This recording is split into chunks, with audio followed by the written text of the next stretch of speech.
Welcome to episode 144 of Cameron Sports Podcast. This host Cameron Lindsay. I'm back with a brand new episode. Today's episode, I'm going to be making my 2025-26 college football first round playoff predictions. The college football playoff is finally here. It starts this Friday, starting with number 9 Alabama at 10-3, taking on number 8 Oklahoma 10-2, 8 o'clock in Norman, Oklahoma. We have a lot of other games too, like I said, Miami, Texas A&M. I also got Tulane, Ole Miss, James Madison, and Oregon. So we have a few games for the first round. I thought I was gonna do a whole prediction, but I'm like, let me do round by round. Especially because it's the college football playoff, and give y'all something to talk about, something to listen to, and keep you on your feet.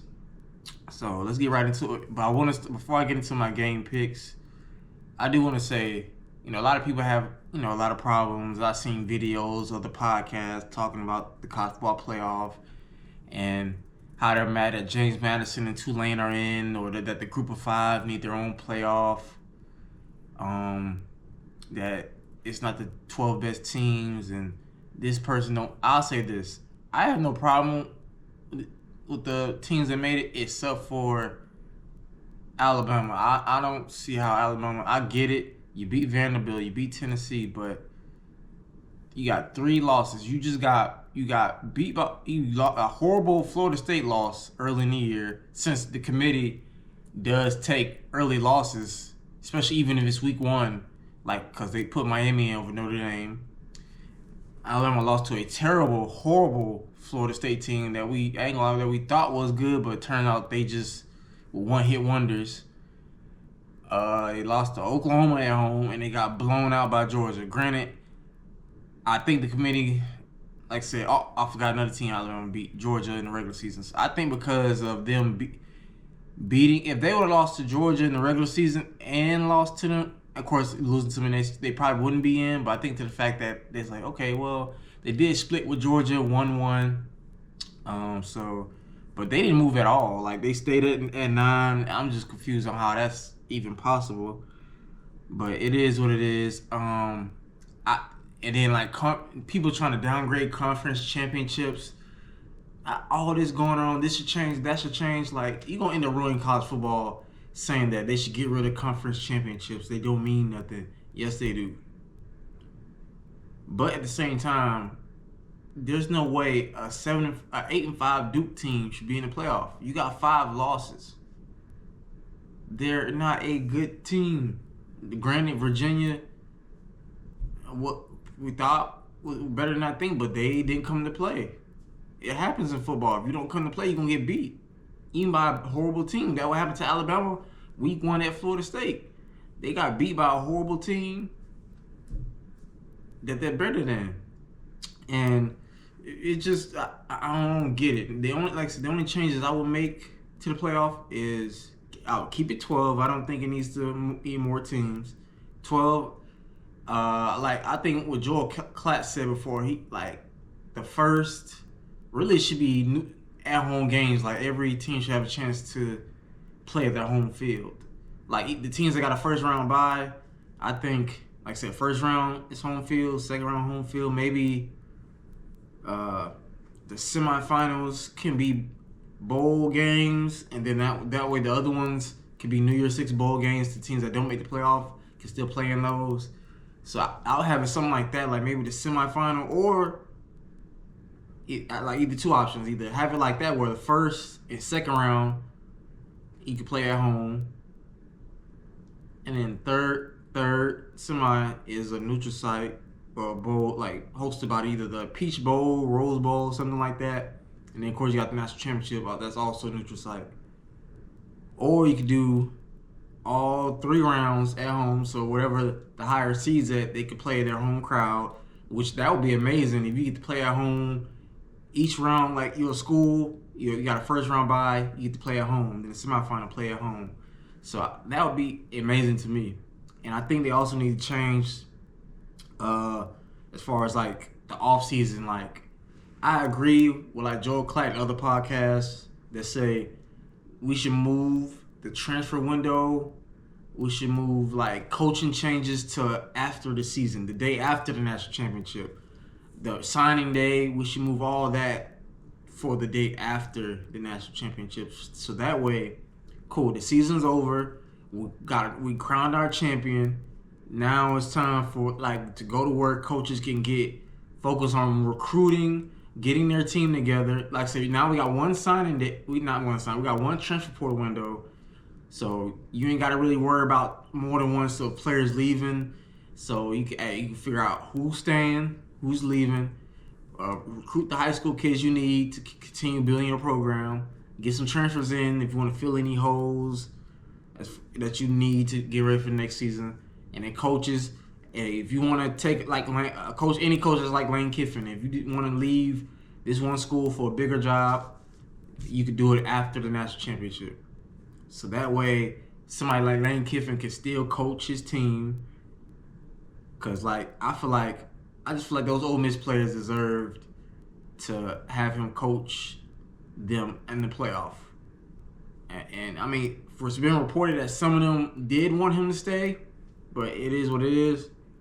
But yeah, I just think that's why the changes I would make. I'm not changing conference championships. All this changes to college football. That's not football. We're just making all these dumb rules and changing it and this. 16 teams, 25 team playoff. Like at that point, you're just letting everybody in it. And then Notre Dame not want to play in a bowl game. Like, granted, I get it. I think Notre Dame should be in over Alabama or Miami. At least Miami. Definitely Miami. They should be over Miami. Granted, I know Miami beat Notre Dame head to head. I know that, y'all. Trust me, I'm not just some delusional fan. I'm a sports journalist. I watch football passionately. Anybody that knows me, it's the reason why I started a sports podcast, because I'm very knowledgeable, especially when it comes to football and a lot of other sports that I like to watch. But I just feel like if Notre Dame and Miami were to play again today, Notre Dame would beat them. Now, granted, the game might still be close, but Notre Dame will win. The way that Jadorian Price and Jeremiah Love, who's the best running back in football, have been playing as a running back tandem. C.J. Carr, the redshirt freshman, has gotten better. The passing game has gotten better. The defense is good. Marcus Freeman is an elite coach. And really, like I said, I don't all the way really trust Carson Beck still. I like Malachi Tony, a.k.a. Baby Jesus. I like him. I love his game. Arguably the best freshman this past season. Very explosive player. But I just feel like if Miami and Notre Dame played again, they win. But I understand it. You got to honor head-to-head. If it's like the NFL. If two teams finish with the same record, but one team beat the other, the tiebreaker is going to go to that team. So, but it's just the fact that they had Notre Dame ranked ahead of Miami from literally about most of the season, and then last minute. So it's just crazy to me. But Notre Dame, I get it. You frustrated, but you made a bad look on college football in bowl games. You disgraced bowl games. I kind of agree with other podcasts that was some cowardly stuff, pathetic.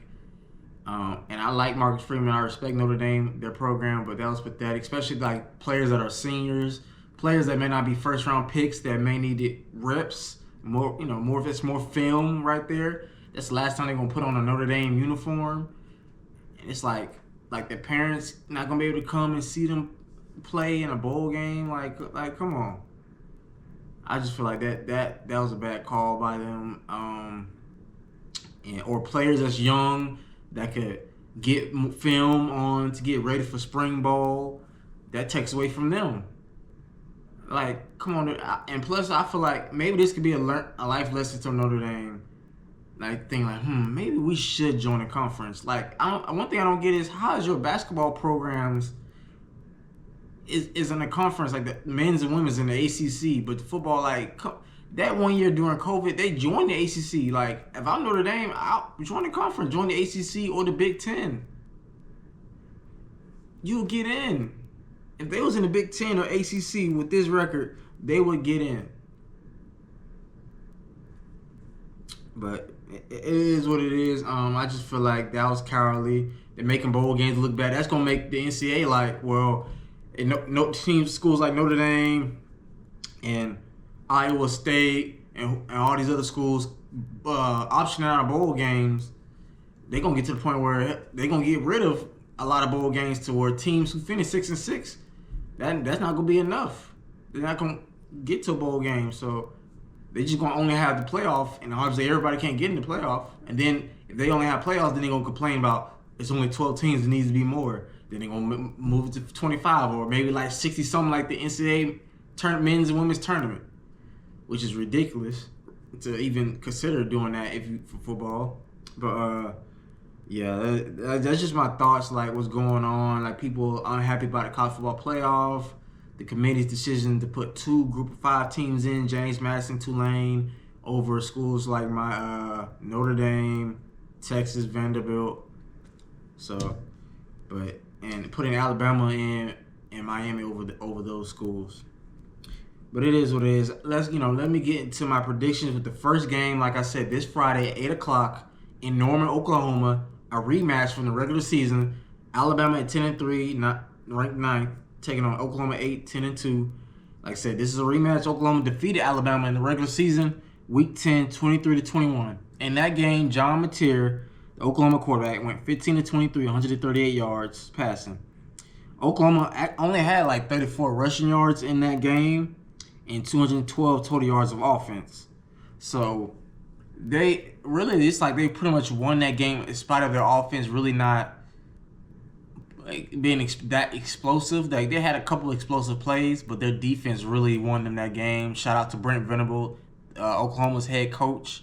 He's a defensive-minded coach. Is the reason why he got hired from Clemson when he was the defense coordinator there with Dabo Swinney.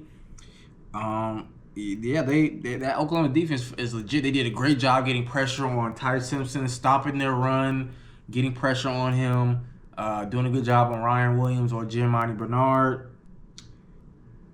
Yeah, so really, like I said, it's like John Mateer. Their offense all season really hasn't been that explosive. Oklahoma really hasn't been able to run the ball all season.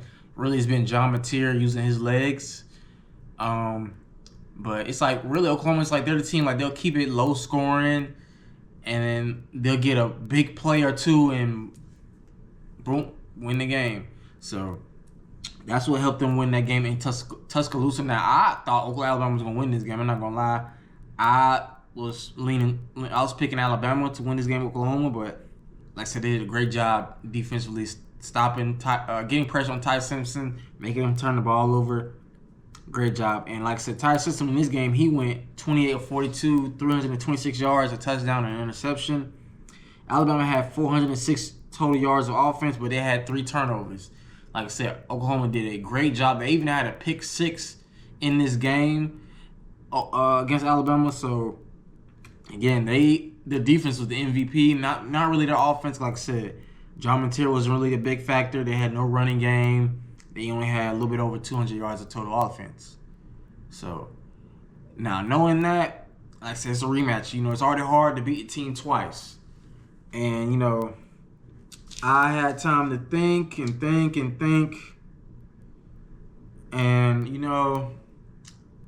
like I said, granted, I like Ty Simpson. I think he's a better quarterback. Kalen DeBoer is a great coach. Brent Venables is a great coach. It's close to see who's better.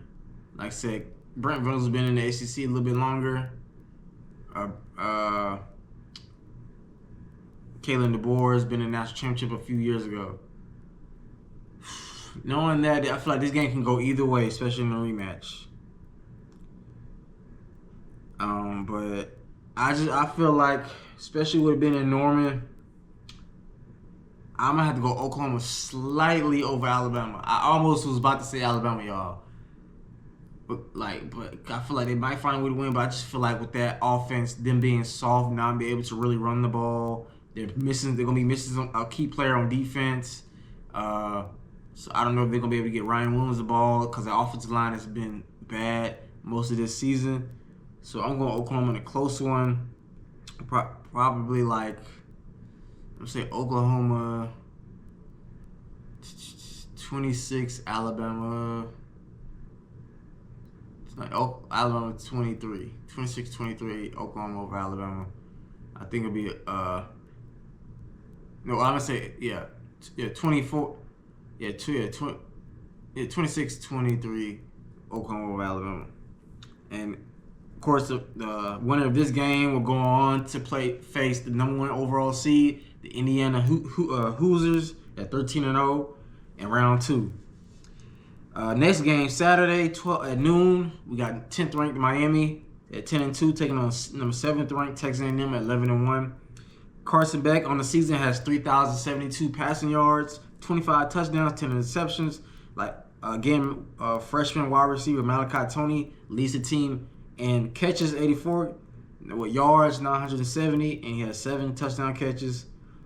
Quarterback from Texas A&M, Marcel Reed had almost 3,000 yards with 2,932 passing yards to be exact. 29 touchdown passes also, and also 10 interceptions.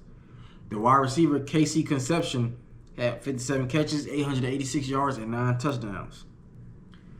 Now, I think this could be also a very good game. Miami's defense is legit. I will say the one thing about Miami is legit is their defense and Malachi Tony, a.k.a. Baby Jesus.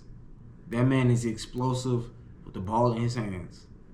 There's a reason why they call him Baby Jesus. Texas A&M, playing at Aggie Field in College Station, that noise with the 12th man is going to be loud. That crowd is going to be rocking, especially with a playoff game.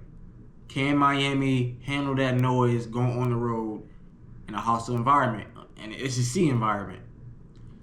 And I know Carson Beck has SEC experience, but this is a new team. He's not with Georgia anymore. He's with Miami.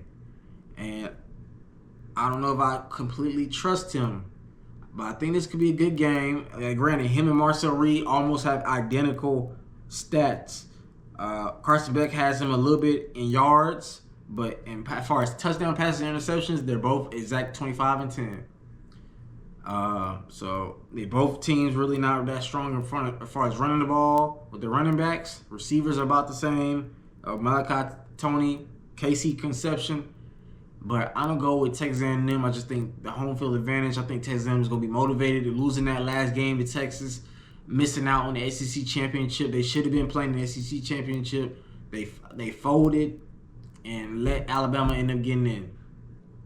So I think 23-20 Texas A&M over Miami in this playoff game. And the winner of this matchup will go on to round 2 to play number two ranked Ohio State Buckeyes at 12-1, a team who just lost in the Big Ten championship game.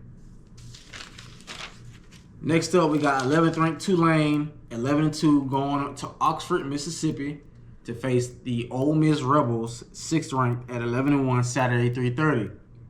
Tulane defeated North Texas in the American Championship game, 34-21, to get this automatic bid in the college football playoff is one of the highest ranked group of 5 conference champions. For Ole Miss named defensive coordinator Pete Golding their head coach after Lane Kiffin took the LSU job. Like I said, he wanted to coach the Ole Miss Rebels in the playoffs, but with all that drama, I think the Ole Miss athletic director just wanted to move on, not have no distractions. He named somebody. He didn't really have to worry about losing coaches. He hired somebody that's already on that staff and can get the players ready and focused to go possibly win a national championship. Now, granted, I know some people are mad that Tulane's in the playoff and this is going to be a blowout and blah, blah, blah. It might be, but again, that's just the rules. The committee, it's just how it is. Where I do things a little differently, maybe. I still will at least let one group of 5 team in the playoff. Because like I said, it's been some years that group of 5 teams upset Power 5, Power 4 schools. So it's not like it's impossible for Tulane not to beat Ole Miss. But I will say this: it's not going to be this weekend. I got Ole Miss winning 34-17 over Tulane. I just think it's going to be too much. I think Trinidad Chambliss is going to have a great game. I think that Ole Miss team is going to be motivated. Pete Golding is going to call it. I think he's going to have that defense ready. It's going to be interesting to see how their offense looks without Lane Kiffin there, the coach. But I trust Ole Miss to get the win at home in Oxford over Tulane. Now, the winner of this matchup in round 2 will face number 3 Georgia at 12-1. So if Ole Miss wins against Tulane, it's going to be a rematch for the regular season at Georgia, but this time it'll be a neutral site game. And lastly, we got 12th ranked James Madison 12-1, taking the number 5 Oregon at 11-1 Saturday 7:30 p.m.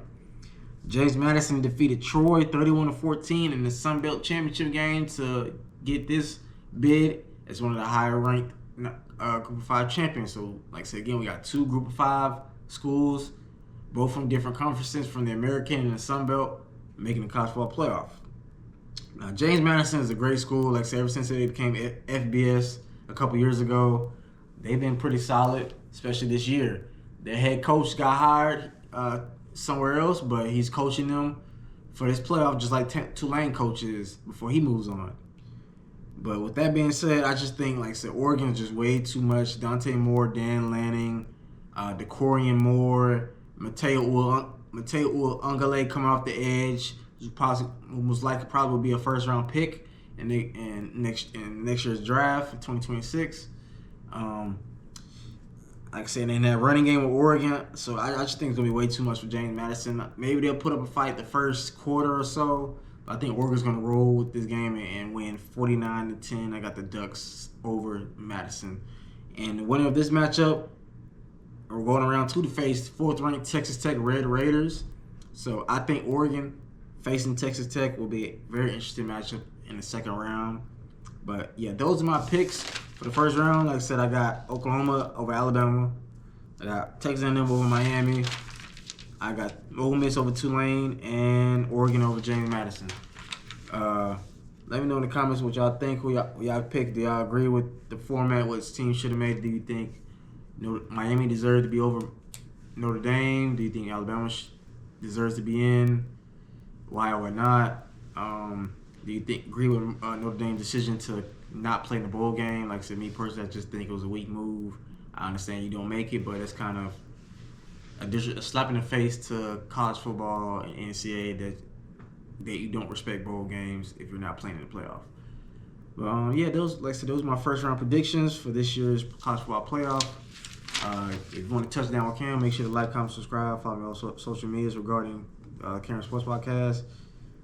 And like I said, I'm gonna be tuning in to all games this weekend. I hope you are too. I'll catch y'all next time for another episode. It's been your favorite host, Cameron Lindsay, signing out. I'll catch y'all next time. Peace.